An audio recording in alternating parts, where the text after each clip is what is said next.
Welcome to the March 31st, 2023 meeting of the Texas Commission on Environmental Quality. It is 9:30 a.m. I am joined by my colleague, Bobby Janeka, and our General Counsel, Mary Smith. My name is, and our Public Interest Counsel, Garrett Arthur. My name is Emily Lindley, also Commissioner here at the TCEQ. Since we are holding this meeting partly over a webinar, I'd like to remind folks to keep their phones on mute when they are not speaking so that everyone can hear the meeting. For each item that argument or discussion is allowed, we'll inform the parties and the public of the time limits for their discussion. Registration closed at 9:30, but if you would like to address the commission on a particular item, please email agenda@tceq.texas.gov with your name, affiliation, and the item that you would like to comment on. We will do our best to accommodate that request. For those making presentations, please wait to begin your presentation until I've asked you to begin, and please check to make sure your line is unmuted before proceeding. Ms. Smith, if you'll please call the first item. Item number 1 is the application by Harris County Municipal Utility District number 542 for major amendment of TIPTES permit number WQ00153-12001 to authorize an increase in discharge of treated domestic wastewater. The parties have been notified that the commissioners will not take oral argument but may ask questions, and those who have signed in will be noted for the record. In this matter, Harris County MUD number 542 is seeking a major amendment to its domestic wastewater discharge permit. The Water Code and our rules require that a contested case hearing request must be based on a comment raised during the comment period. In this case, the hearing requester's comment simply asked for a contested case hearing but failed to raise any substantive issues with the permit application. Therefore, in my opinion, we should deny this request. I have reviewed the draft permit, the response to comments, and the other backup material, and I would be supportive of issuing the draft permit as recommended by the ED, as well as adopting the ED's comments, but I welcome any thoughts or comments you have. I'm in agreement. I could make the motion, Okay. therefore. I want to make sure we follow the process. Is this the type of matter we hear from other parties on, or we proceed? I will make the motion that we deny the hearing request filed by Mary Jo and Rusty Stavanoa and issue the draft permit as recommended by the executive director. I second. All those in favor? Aye. Ms. Smith, if you'll call the next item.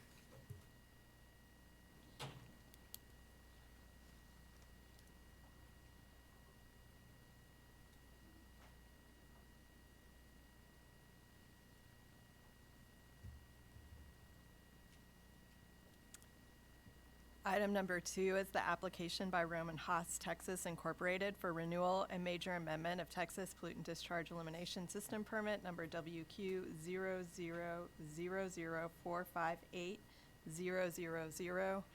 The parties have been notified that the commissioners will not take oral argument but may ask questions, and those who have signed in will be noted for the record. Thank you. I'll offer my few thoughts here at the beginning as well. This applicant seeking a renewal and a major amendment of its industrial wastewater discharge permit. For this item, we only have one requester, the Bayou City Waterkeeper. As you know, for a group to have standing, they must identify a member who would have standing to request a hearing in their own right. The Bayou City Waterkeeper failed to identify any member who might have standing, so I believe the request must be denied. Because they didn't meet those requirements for the group association standing in 30 TAC 55.205. Again, I've reviewed the draft permit, the response to comments, and the other backup, and I would issue the permit and adopt the executive director's response to comments. Again, I'm entirely in agreement. The single requester here didn't meet the clear statutory requirement. Yeah. I would, therefore, also make a motion that we deny the hearing request filed by Bayou City Waterkeeper, issue the renewal and major amendment of TPDES permit number WQ0000458-000 to Rome and Haas, Texas Incorporated, as recommended by the executive director, and adopt the executive director's response to comments. I second. All those in favor? Aye. Aye. Ms. Smith, if you'll call item 3.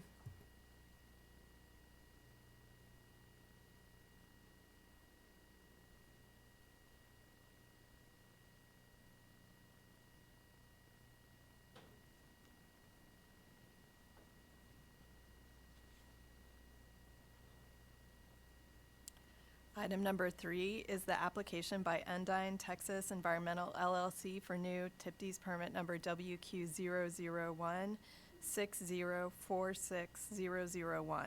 The parties have been notified that the commissioners will not take oral argument but may ask questions, and those who have signed in will be noted for the record. A few more people commented on this one, so I have a little bit longer comments than before. Again, this applicant's seeking a domestic wastewater discharge permit, and for those kind of permits, hearing requests, we have to determine first who is entitled to and contest a case hearing. And then if we do find that a requester is found, we will need to discuss those issues. So for starters, for Ronnie Jean Autry, I would agree with the executive director in OPIC that given the size and the nature of this discharge, the fact that his property is next to the beginning of the discharge route, and the relevant concerns he raised regarding his water well and his personal health, that he isn't affected in a matter different than the general public, and he's raised timely and relevant issues. So I would refer him to SOA for a contested case hearing. I also agree with OPIC and the executive director that we should refer Brazoria County. The discharge route is entirely within Brazoria County, and the county has raised water quality concerns regarding the permit application. There's several individuals who OPIC recommended granting, but the executive director recommended denying. I've reviewed the requests and believe that they should be denied. Jamie, I hope I say this correctly, Ballard, I believe, lives upstream from the discharge and simply states that he does not believe wastewater should be allowed to be discharged into waterways and that wildlife should be protected. I don't believe he articulated a personal interest. Kevin Buchanan lives upstream from the discharge and fails to articulate how he would be personally affected. Kathy Cagle expresses general concerns for wildlife and those swimming in the discharge route, but fails to show how she'll be personally affected. And lastly, Michael Wayne Durham and Stephanie Durham live about 2.8 miles from the proposed facility and raise concerns regarding the impacts of the proposed facility on the Bastrop Bayou. Based on the size, nature, and distance of the proposed discharge from the Durham's residence, I don't believe that they'll be affected in a matter different than the general public. So I would not grant a hearing to those individuals. The remaining hearing requesters identified generalized concerns, and to me, they fail to show how they would be personally affected in a matter different than the general public. So I believe they should be denied. So I come down with Mr. Autry and Brazoria County for a referral to SOA for a hearing and deny the rest. I'm in agreement, and I appreciate you highlighting my same analysis I followed on those requesters who were within closer geographical distance. The deciding factor clearly in my mind was whether you were on the discharge route or in a location just from the size and details of the facility were not likely to be impacted different than the public. So I would agree with you about Ronnie Jean Autry and also Brazoria County for the reasons you stated. Okay, I will move on to the issues. I believe the affected requesters have essentially raised 3 overarching issues. That includes whether the draft permit's protective of water quality under the applicable surface water quality standards, including designated uses of the waters in the discharge route and groundwater. 2, whether the draft permit is protective of human health. And 3, whether the draft permit is protective of aquatic life, wildlife, and livestock near the discharge route. The county raised other issues in its hearing requests. Most were not raised in a timely public comment, so we can't refer those. And I do not recommend referring a separate standalone issue on recreation. I believe that the relevant aspects of that concern are contained within the issue of whether the draft permit is protective of water quality and the existing uses of the receiving stream and human health. And as you know, the commission doesn't have authority to consider property value or flooding by the receiving stream, so I would not refer those issues either. So, welcome. Any thoughts on that? Well said. Thanks. I agree on those issues and particularly the framing of them and what aspects or items from the requesters you would exclude in the questions. Okay, lastly, I guess I would just, 2 more things. We did have several requests for reconsideration. I believe those requests I believe that the requests either raise issues that are not relevant to our decision on the application or that they're adequately addressed by the ED's response to comments or in the issues that we're going to be sending over to SOA. So I would deny those requests for consideration. And then lastly, it's a small number of affected persons, so I would also offer up a referral to ADR on this one.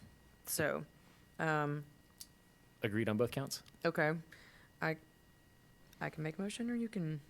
I think my motion will capture and reflect yours, but Okay. please let me know if there Okay. was anything different on the issues that you saw differently.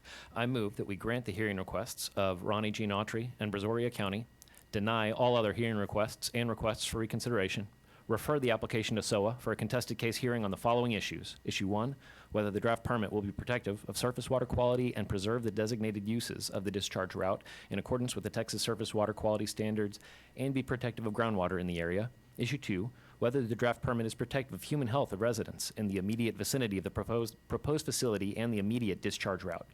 Issue 3, whether the draft permit is protective of aquatic life, wildlife, and livestock in immediate vicinity of the proposed facility and discharge route. I further move that we refer the matter to the Commission's Alternative Dispute Resolution Program to run concurrently with SOA's scheduling process, and finally that we set a hearing duration of 180 days from the date of the preliminary hearing until the proposal for decision is issued. I second. All those in favor? Aye. Motion carries. Ms. Smith, if you'll call item 4.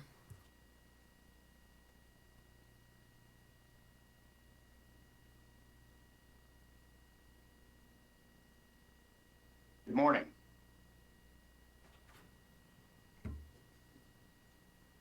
Give everybody a chance to get up and to the table and set up.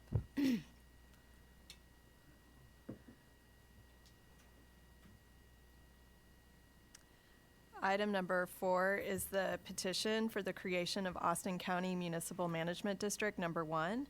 The petitioners seek the district's creation and should present the matter, followed by any interested persons. Presently, we don't have anyone else signed in. The ED and then OPIC. Each party will have 5 minutes for their presentation, and the petitioners may save time for rebuttal as they bear the burden of proof. And so I guess we'll begin with the petitioner, and I understand Mr. Stephen Robinson is on the line to present for them. Yes, correct. This is Stephen Robinson. Can you hear me? Yes. Thank you. All right. My name is Stephen Robinson. I'm an attorney with Allen Boone Humphreys Robinson, and I'm here on behalf of the petitioners, Beckendorf, Columbus, Faruqi, LLC, Austin County, NKFS, LLC, and Zashco Fuels, Inc., who are the owners of all of the property within the boundaries of the proposed district. They have filed a petition with the Commission for the creation of Austin County Municipal Management District Number 1, pursuant to Chapter 375 of the Texas Local Government Code. This is a 291.53 acre tract in unincorporated Austin County, located in the Houston Metropolitan Statistical Area. This project is located in an area that with no public infrastructure providing water, sewer, or any other public infrastructure. The petitioner has filed a petition which meets all applicable requirements of Section 375.022 of the Local Government Code and of the TCEQ rules under 293.11J. So on behalf of the petitioners, we respectfully request the approval of the petition for the creation of Austin County Municipal Management District Number 1.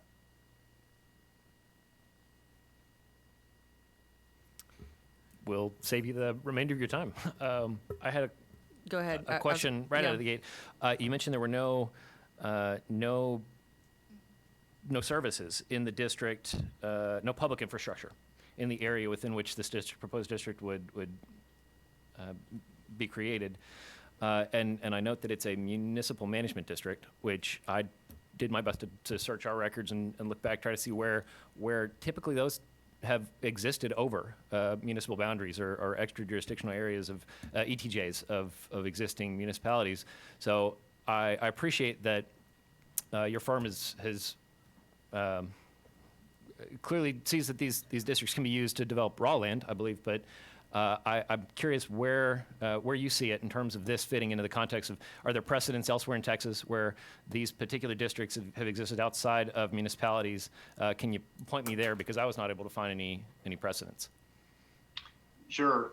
So Just a little bit of statutory history. There was the original uh, Municipal Management District Act was passed in 1991. It did have area restrictions in it, which would have not prevented the creation in an unincorporated area.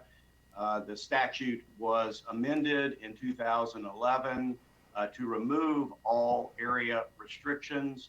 I will note both that the TCEQ rules actually recognize that the districts can be created outside the boundaries of a city in its recognition that you only need a consent if you are in the city. There is no corresponding restriction on the use of the MMD outside of the boundaries of the city or the ETJ. And so there is no restriction. They have been used in very similar circumstances for raw land development. And I do not believe there is a relevant statutory or regulatory restriction that would distinguish between whether or not a project is within the boundaries of the city's ETJ or in the unincorporated area of the county. I appreciate that, and I think your answer gave me the answer to a question I had about another statutory provision. You said it meets all requirements of our state law and our agency's rules, but you alluded to the obligation under the law to have an interaction and permission from the municipality, and so you interpret the rules that the absence of that municipality means you aren't required to show. I think some members of the public may see that and interpret alternatively that if you don't have a municipality who can give permission, that you can't satisfy that requirement. So I wonder if you could square that circle with me. It sounds like you're clearly interpreting the law differently. Sure. There are several other locations, including related to the creation of municipal utility districts, where the law would say that you must receive consent in order of the municipality, but it doesn't say the alternative, that if you're not in a municipality, that you don't have to get a consent, but it's always been interpreted that way. So there is no restriction on the ability to create outside of a city's ETJ, and there is no legal authority for a city to have any municipal control over an area outside of their ETJ. I will note that language predated the 2011 amendment. So at the time it was included, it may have been relevant. At this point, and in fact, your rules actually even recognize that it does not have to be in a city to be created. But I believe what I would call that language is surplus language that at a time had a relevance prior to the 2011 amendment, but has no relevance at this point.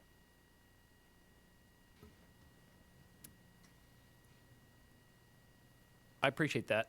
Thank you for that answer.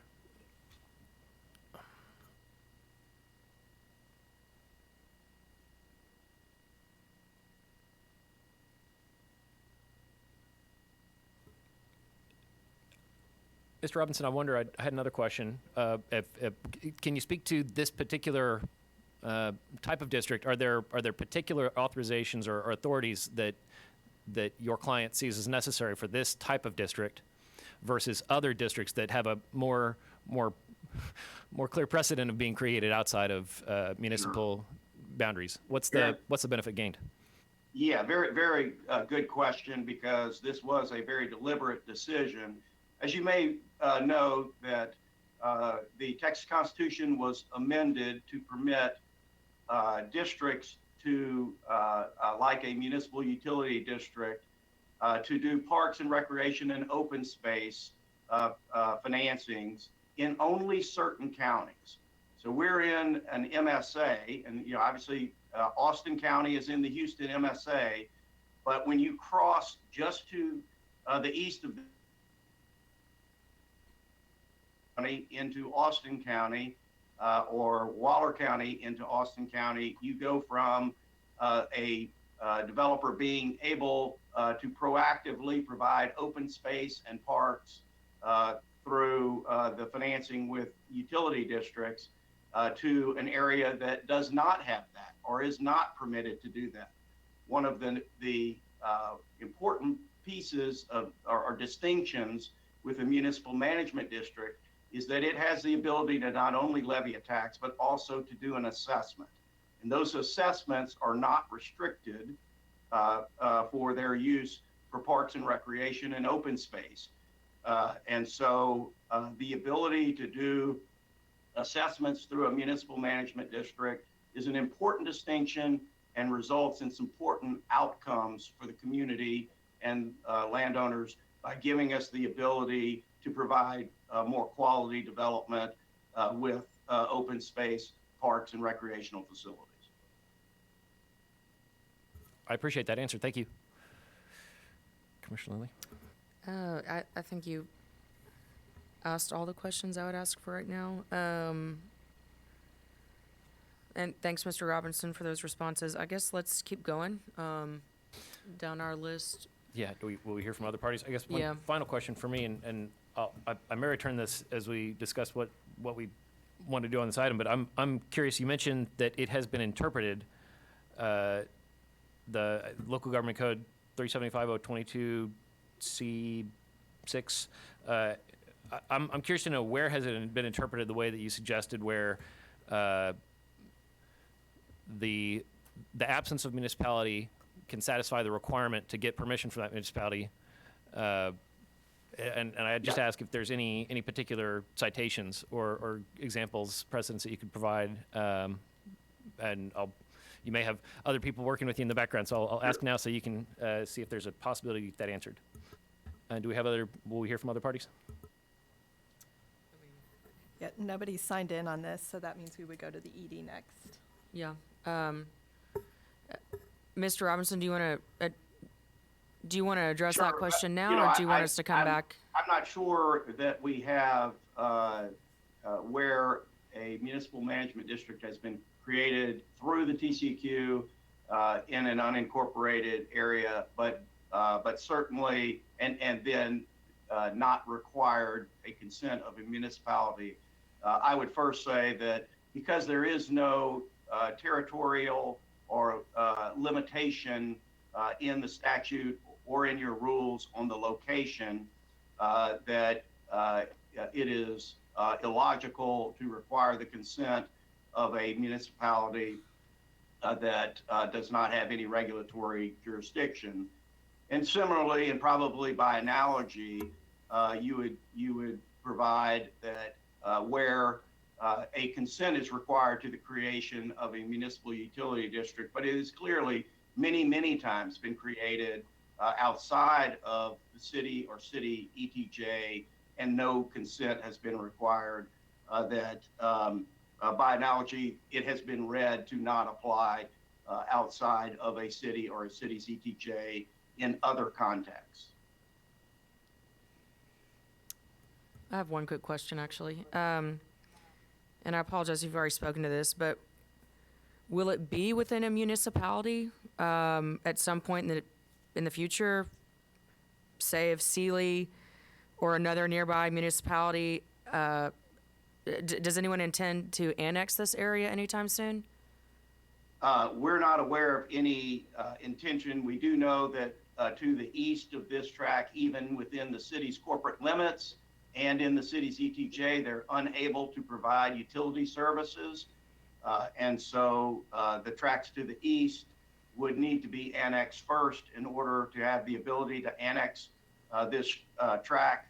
But the lack of availability of utilities is restricting the ability for this property to be developed. And there is no provider that has the capability of providing those. But we are not aware of an annexation plan by the city that would allow this to be annexed.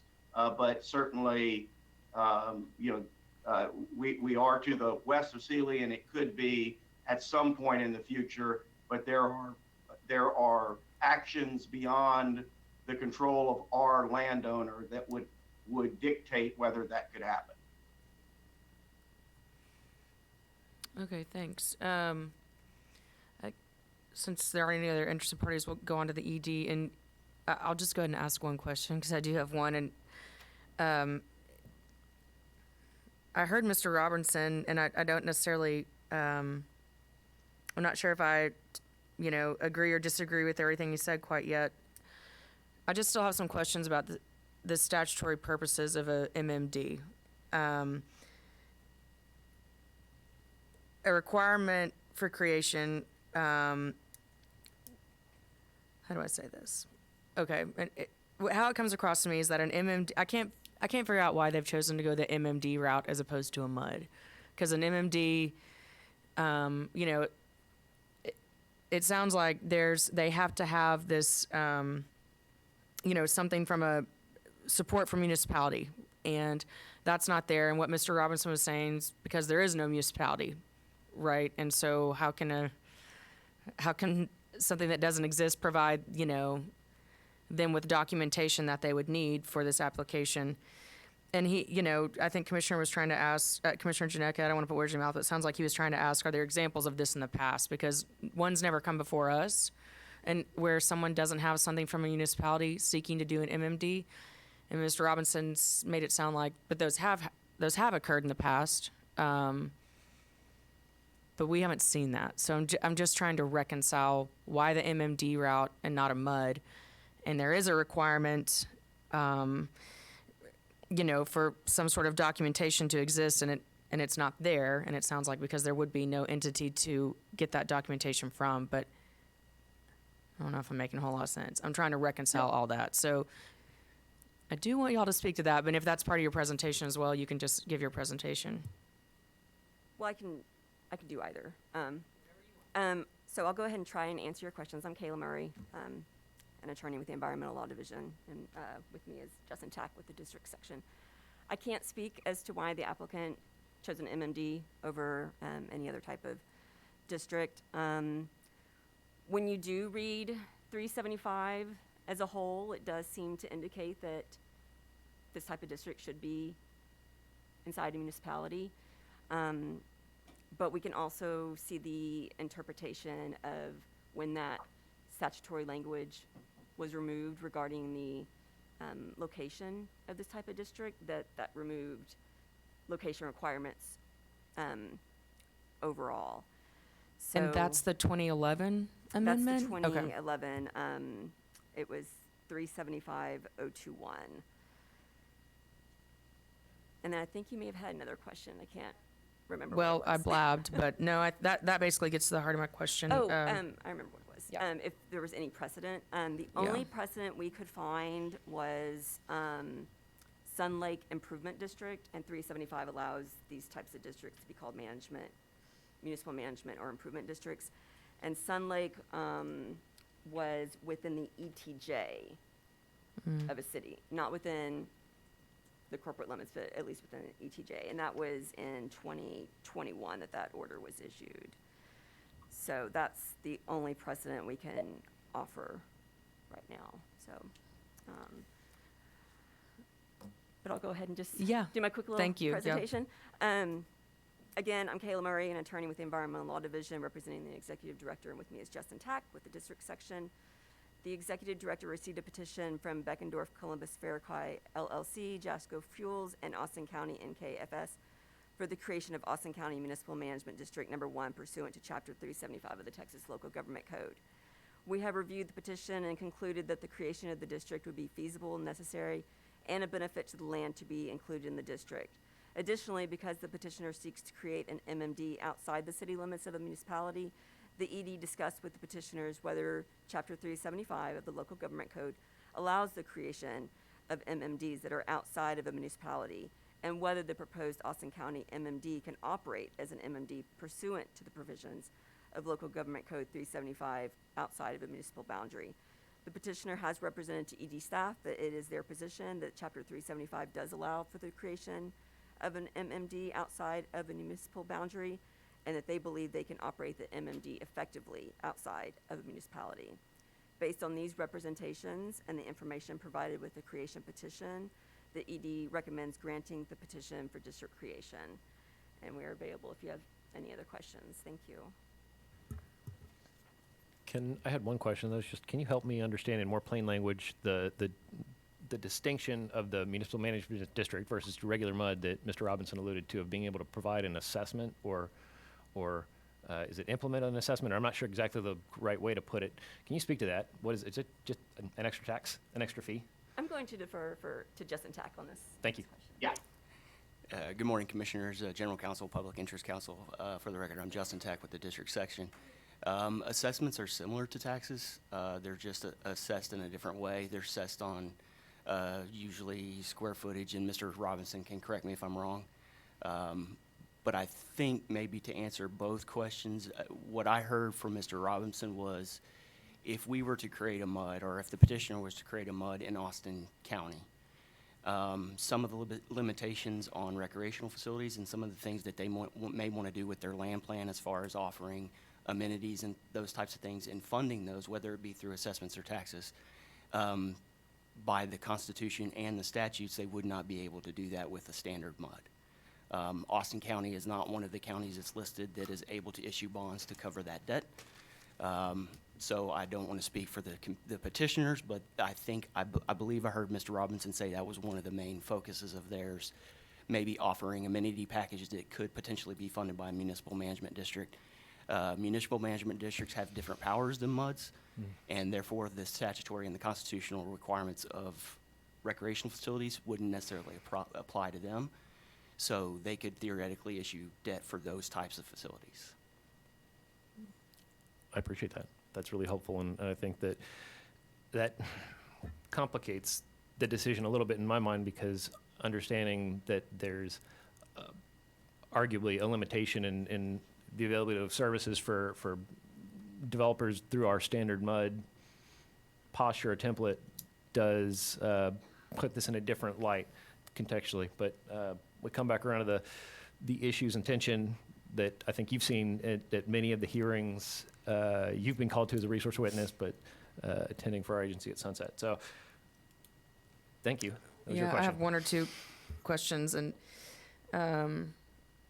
real quick, Justin, what you were just saying, I had a follow-up question.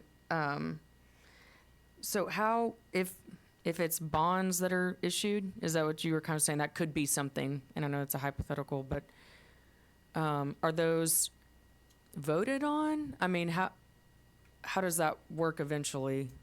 And maybe I don't know, I might be going down a wormhole, but how is that debt issued? And then do people get to vote on it, or how would that work? Yeah, so we don't see a lot of recreational facility types with MMDs because by statute, we can only review bond issues for MMDs, bonds for water, wastewater, and drainage at the time, currently.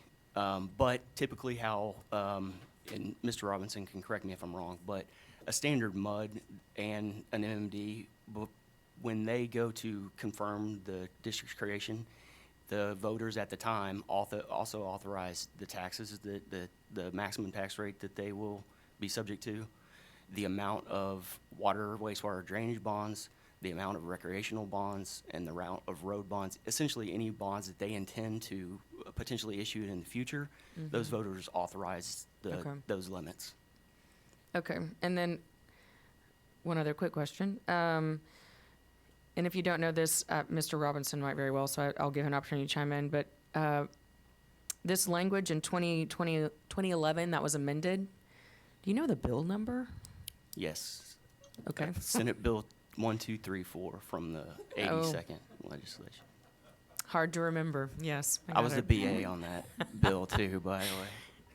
You still have dreams about it? I had sounds like. nightmares. Yeah. Yeah, for those Sounds- for those playing along at sounds home who that don't understand our agency's process, the BA means the poor expert in our agency who drew the short straw and has to be the bill analyst on Yeah. the point of he got all the abuse for the urgent questions about the bill in the bowels of our agency is the And it wasn't just one section, it was like 40.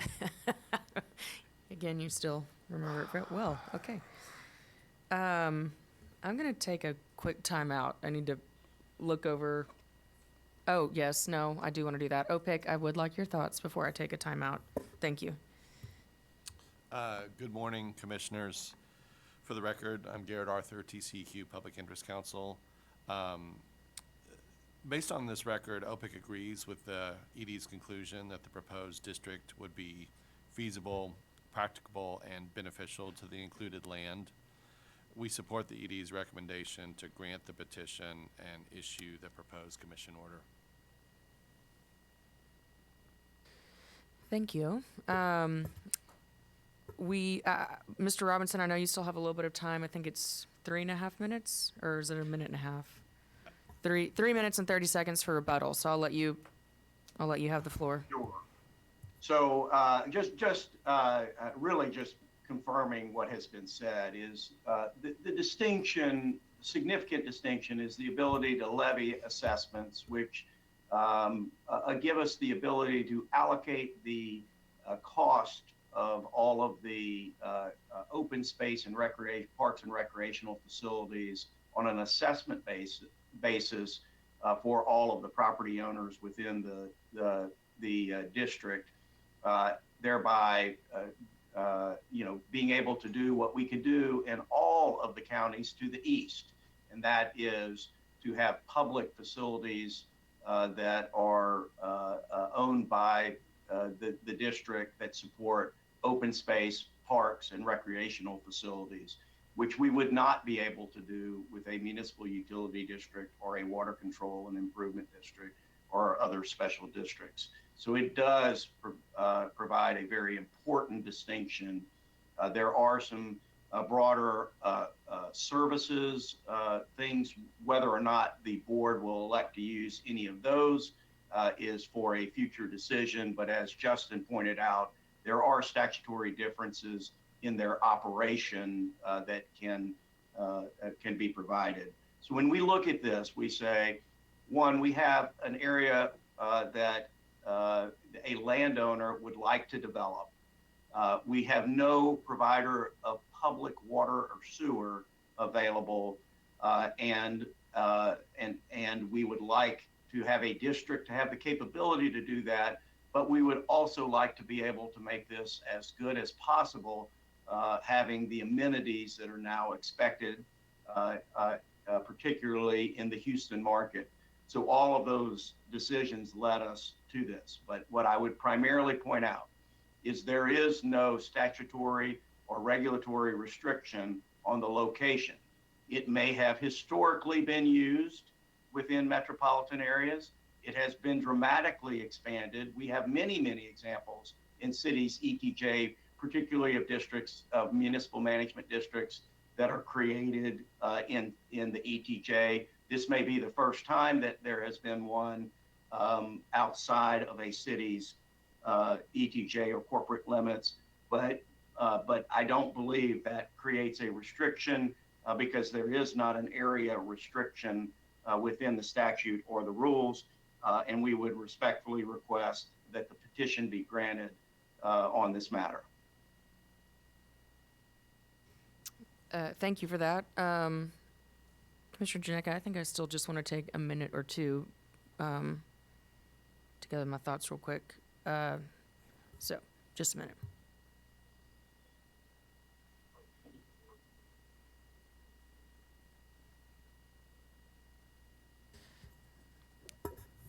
Let's recess for 5 minutes. Would that be okay with you, Commissioner? Okay, well, Thank you. it's... Thanks. Do you need more time than that? Okay, let's take a recess for 5 minutes real quick.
one more minute, Marisa.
Okay, thanks for indulging my recess. I really appreciate the discussion, both from Edie and Mr. Robinson. I needed it. It helped me understand things a little better. And so with that, I would be comfortable granting the creation of the district. You're agreeing? Okay, then I will offer a motion. Well, Go ahead. Yeah.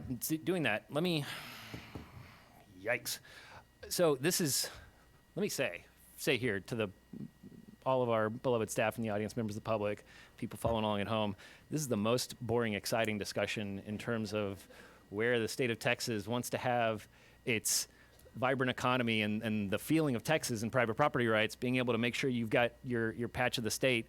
And this issue is alive at well, not just here, there's a fight going on all around, and this is an important request that certainly requires full consideration. We're embarking on something, I think, a little bit new.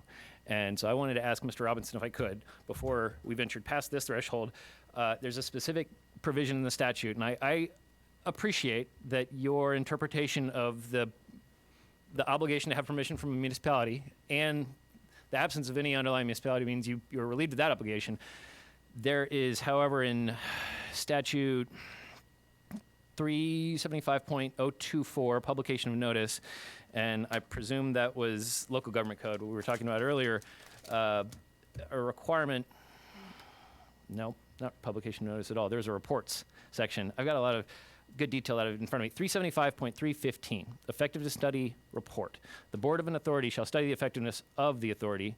Not later than December 31st of each even-numbered year, the Board of an Authority shall report to the legislature. And because this is a report to the legislature, I want to get you on the record about your understanding of the law, your obligations under it, to report to the legislature so that I can answer to them if they have sharp questions for us about this decision today. Section 375, 315 down in there, B, I don't want to butcher the exact nomenclature of where it resides in there, but there's a requirement to report areas in the municipality that created the authority that are not in the authority. And I just wanted to get your interpretation of that requirement to report to the legislature on that. Would you intend to be explicit in how you will report to the legislature that you are not over a municipality, or would you anticipate that your report might, since you're not applicable to that obligation, you might just leave it off the report? How do you think you would handle and interpret that obligation under the law? Yeah, we would go straight down the list of requirements and comply with each one. Obviously, the one that says, listing as it relates to the municipality, it would indicate that we are not within a municipality. And we obviously have quite a few, MMDs that are not in municipalities. We have lots of them. They are in the ETJ. And so, Okay. So the same answer applies there. But what I would say is we will fully comply with all of the statutory requirements here for reporting, et cetera. And where this was drafted in 1991 for things that were specifically in a city, when that changed and then some sections no longer are logical. Yes, sir. They obviously then, you would just indicate, for instance, it's not within a municipality. I'm very glad to hear it. That language of the law that I just quoted you was added in 2011. So I hope that doesn't fall afoul of your interpretation of how it's no longer applicable. But that's helpful to hear, and I will just rest assured I'll be watching closely to see how the neighbors of your project and then the members in the legislature react, because I think we take seriously suggestions from the discussion around the public around this particular regulatory space that we guard, where our agency is accused of being a rubber stamp in issuing districts. We're open year-round. We're one of two options, the legislature or our agency, to create special districts, to create new government outside of municipalities, outside of the existing traditional forms of government. I take seriously that we do scrutinize every factor that we are able to scrutinize. And I think that where the public perception is that we are a rubber stamp reflects the limitations that we're able to apply to review and scrutinize these districts, and the manner in which we do so. We do it to the full degree that we are currently required to do so, where members of the public are upset and there's issues of traffic and other issues that are outside of our review and tend to, like the permits we issue, be outside of our agency's purview and leave the unhappy taste in the mouth. I think that's the real answer, the explanation. But this is the sort of decision that really gives me pause in this policy space, because you're asking us to move forward in creating a district in an arguably potentially novel way that I agree serves a vital need in developing and offering needed areas to live and recreate in our state, but just raises questions of, are we following the most appropriate process? So I appreciate your being forthright, and I would just encourage you to be as explicit in any reports to the legislature as you can. If you might look a little different, be clear about that, because if the legislative staff and members get the sense that you are, in fact, trying to come through our agency in a manner to evade their oversight, I suspect they would not be pleased. So I appreciate it, and Commissioner Lindley, I'll hand it back to you. Yeah, thanks. I would just add, I think, one small lesson learned here today is that if people are going to come to us with MMDs, because I do not, let me just speak from my perspective, I don't see them very often. Having examples in the backup would have been helpful. I think that probably would have helped me out. Wouldn't have known that Not until required, today. and yeah, good to know first.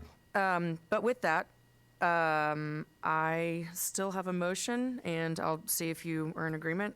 I would move that we grant the petition for the creation of Austin County Municipal District Number 1 and issue the executive director's,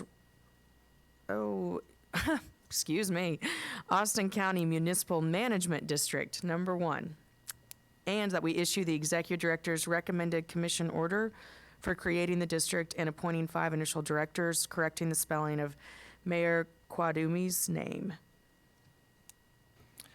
That's the end of my motion. I second the motion and will only add that I appreciate in reaching that motion, one factor is certainly that this item is uncontested. And I believe the Yes. petitioners have demonstrated a need for the creation of the district. So I second the motion. Okay, all those in favor? Aye? Aye. All right, thanks. Okay, well, let's move on to, Thank thank you, Mr. Robinson, to item number 5. Ms. Smith, if you'll call the item.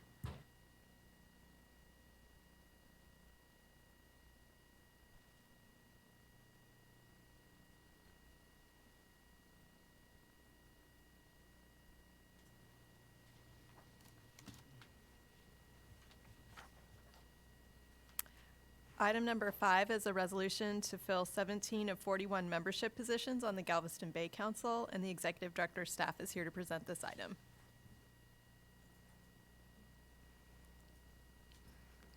Go ahead, thank you.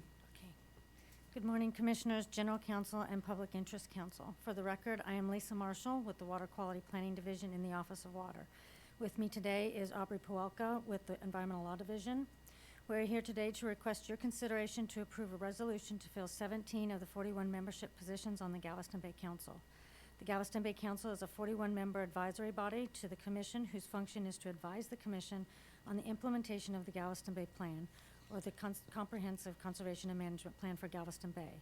Members serve 4-year terms, and the terms are staggered such that approximately half of the terms expire at the same time. The members of the Galveston Bay Council represent diverse areas of interest in accordance with Federal Clean Water Act Section 320. The Galveston Bay Council is representative of federal, state, and local governments, research and academia, the private sector, and environmental and citizen groups. The 17 nominees were either selected by the executive director of their respective agency or entity, or his or her delegate, or solicited and reviewed by the Galveston Bay Council Nominations Subcommittee and submitted to the Galveston Bay Council to determine which nominees to recommend to the Commission for consideration. We respectfully request approval of a resolution to fill 17 of the 41 membership positions on the Galveston Bay Council.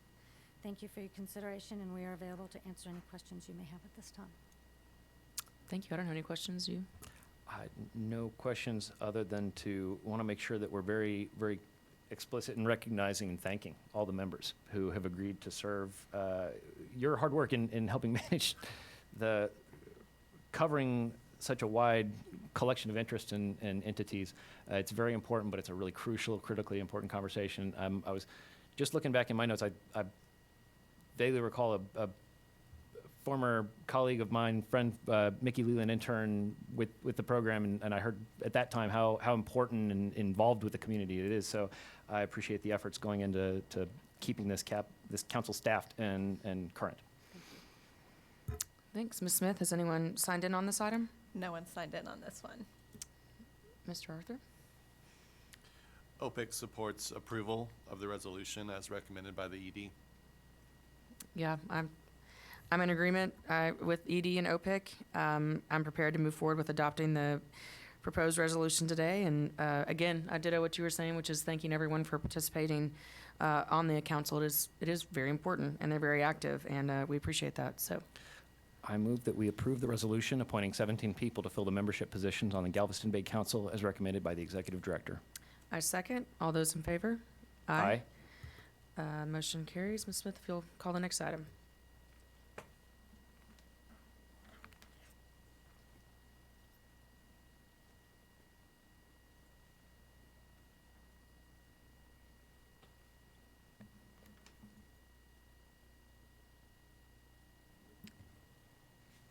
Item number 6 is the consideration of a resolution appointing one nominee to serve on the Municipal Solid Waste Management and Resource Recovery Advisory Council, and the executive director's staff is here to present the item.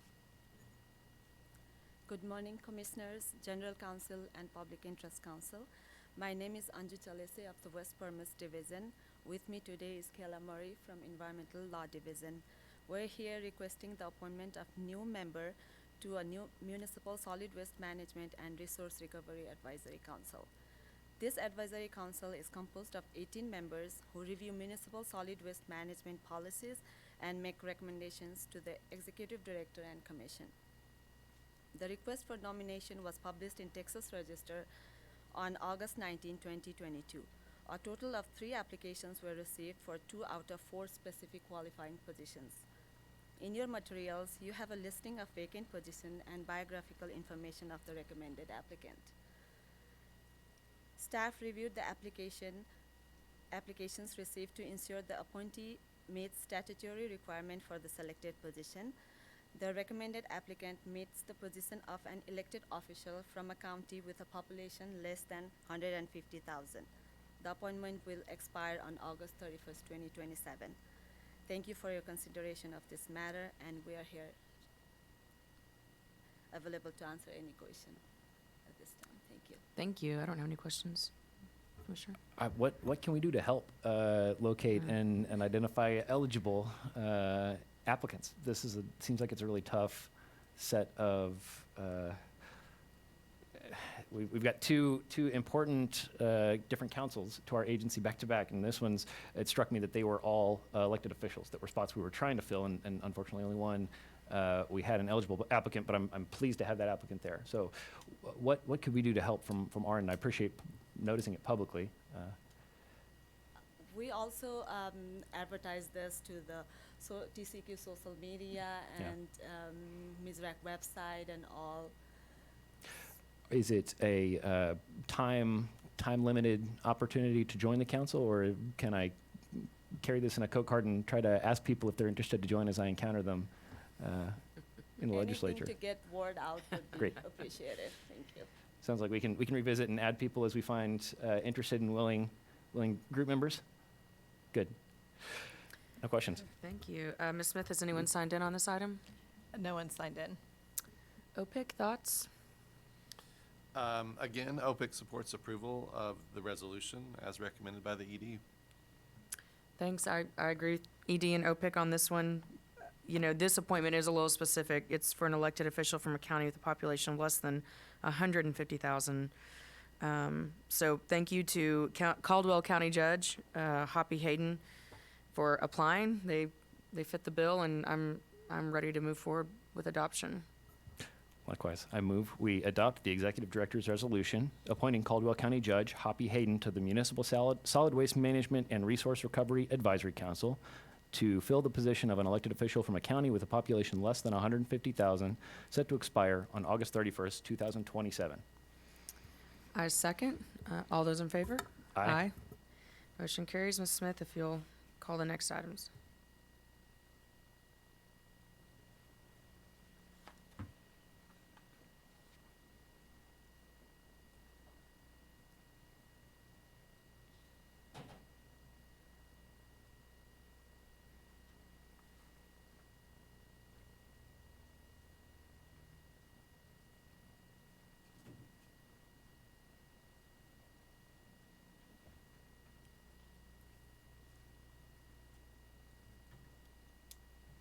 That takes us to the enforcement docket, items 7 through 21.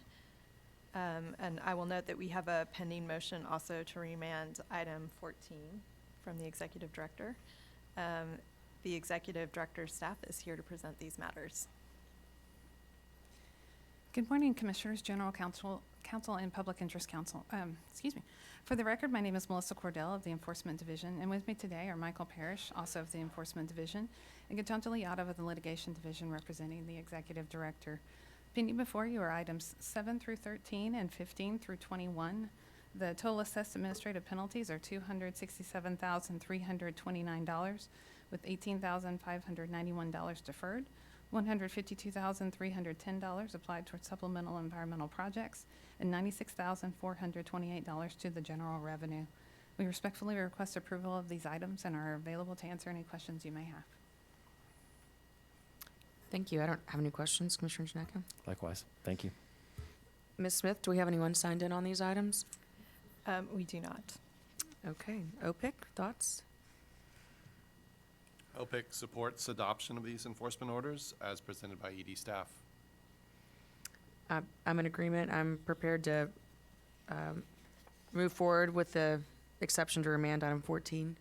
Likewise, and I have that motion. I would move that we remand item 14 to the Executive Director for further case development and adopt items 7 through 13 and 15 through 21 as recommended today by the Executive Director. I second. All those in favor? Aye. Motion carries. Thank you all. Ms. Smith, if you'll call the next item. Item 22 is the consideration of the monthly enforcement report, and the executive director's staff is here to present this item as well. Good morning, Commissioners, General Counsel, and Public Interest Counsel. My name is Melissa Cordell of the Enforcement Division, and with me are Michael Parrish of the Enforcement Division and Gitanjali Yadav of the Litigation Division. We are here to present the monthly enforcement report for fiscal year 2023 through January. There were 438 effective administrative orders issued, and of those, 63 contained supplemental environmental projects. These orders assessed a total of $5,901,758 in penalties, with a payable amount of $3,632,321. $1,507,398 are to be paid towards supplemental environmental projects. 5,428 notices of violation have been issued through either our field offices or review of self-reported data in our central office, and 898 enforcement action referrals have been received. There are 2,227 pending administrative orders with 825 cases that are on the backlog. 189 cases are pending at the Attorney General's office for representation in district court, and 4 judgments have been issued. 2,199 cases are being tracked for compliance.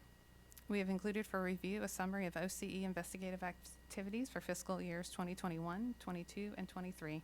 We are available to answer any questions you may have. Thanks for the report. I don't have any questions or comments. Commissioner, do you? I was glad to see that it looked like the rate of